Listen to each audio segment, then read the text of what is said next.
બાપા ભૂંડો લાગે એવો ને તું આ દાઢી ઉતરા આ તો દાઢી કી નહીં ગઈ તારી માએ ખેંચી લીધી હતી એટલે આ કાંઈ મારતો એ દાઢી ખેંચા ખેંચીને એટલે કાઢી નાખી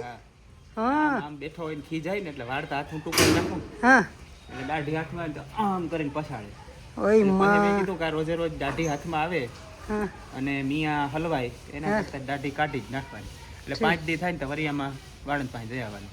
એ કરી દી દાઢી તો મણી દઈ કે તું કંઈક નવીન કરવાનો થયો નારે ના બીજી નથી બેહાડી હા એકમાં પૂરું નથી થતું બીજી બેહાડીને ના કરવું એટલે મણી એવું થયું બાપા કે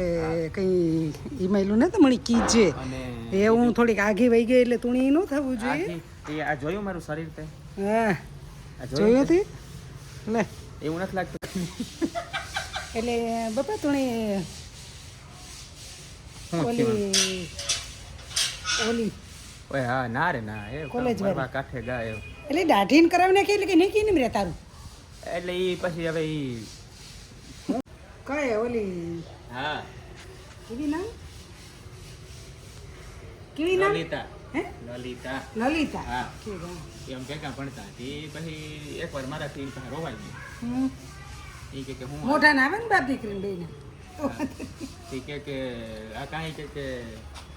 આમ થયું ને તેમ થયું ને મેં એને કીધું કે ભાઈ આ રીતના હે હું કે દુઃખી માણસ છે તમારી ઘરવાળી છે એ ખાવામાં માથાની ભાઈ વધારે બોલજે માઇક ને